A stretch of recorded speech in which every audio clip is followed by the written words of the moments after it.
Pernah kepikiran nggak sih, siapa sebetulnya yang punya perusahaan-perusahaan raksasa yang produknya kita pakai setiap hari di Indonesia? Nah, di sini kita akan coba kupas tuntas pertanyaan itu. Yap, di balik setiap merek terkenal pasti ada struktur kepemilikan yang kadang-kadang cukup rumit. Oke, yuk kita selami lebih dalam lagi buat cari tahu siapa saja sih pemain utamanya. Nah, sumber data kita kali ini bukan kaleng-kaleng loh. Kita akan bedah data yang datang langsung dari laporan resminya Kustodian Sentral Efek Indonesia atau KSEI. Ini lembaga yang jadi catatan sipilnya semua transaksi dan kepemilikan saham di Indonesia. Jadi, datanya valid banget. Oke, biar gampang ikutinnya, pembahasan kita akan dibagi jadi 5 bagian.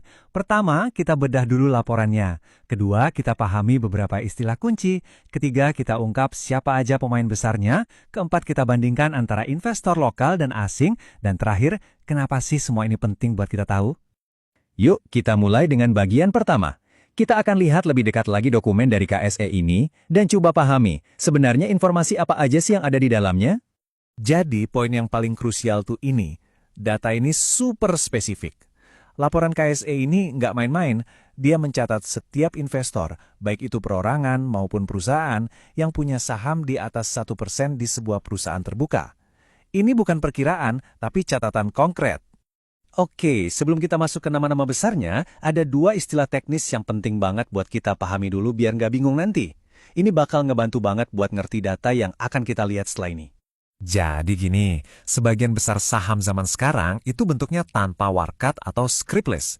Ini artinya sahamnya itu digital, nggak ada fisiknya. Semuanya tercatat secara elektronik di sistem yang namanya KBAS. Gampangnya, bayangin aja kayak saldo di dompet digital Anda.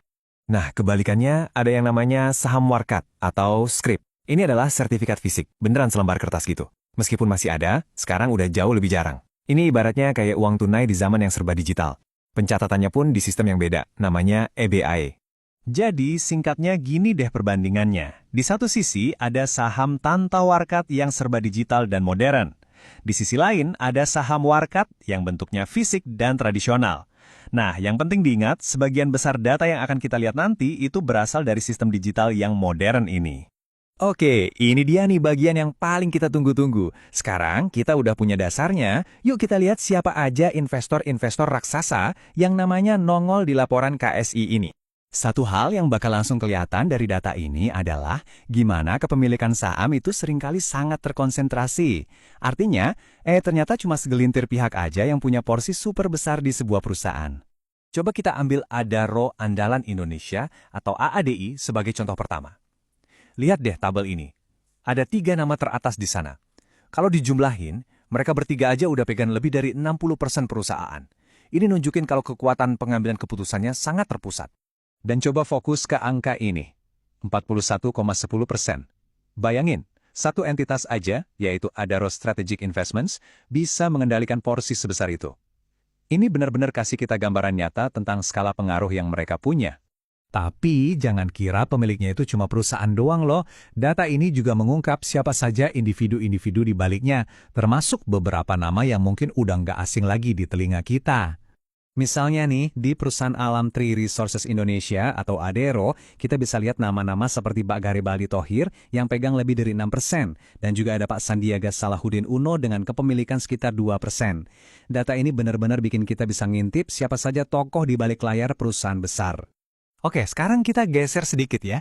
Mari kita lihat gimana data ini bisa kasih kita gambaran yang lebih besar tentang pengaruh investor domestik versus internasional di pasar saham Indonesia. Nah, KSE itu rapi banget. Mereka misahin investor jadi 2 kategori, lokal dan asing.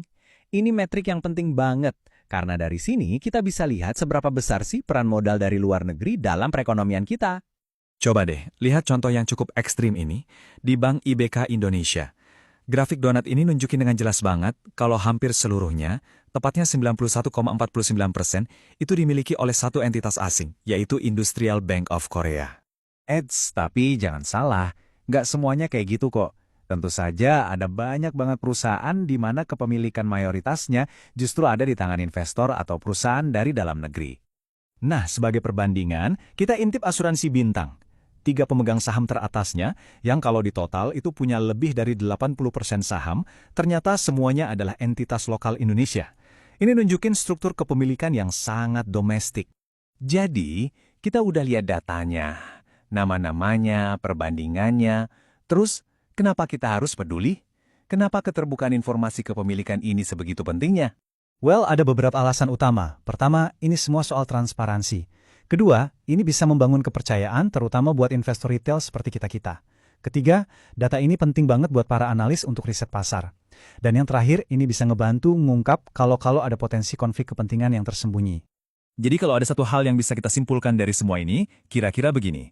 Pasar saham itu mungkin kelihatannya kayak lautan luas dengan jutaan peserta, tapi pada intinya, kendali itu seringkali berada di tangan segelintir pihak yang sangat besar.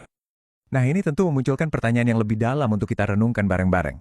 Dengan mengetahui siapa saja pemiliknya, apa yang bisa kita pelajari tentang di mana sebenarnya letak kekuatan dan pengaruh ekonomi di negara kita? Sebuah pertanyaan yang menarik, bukan?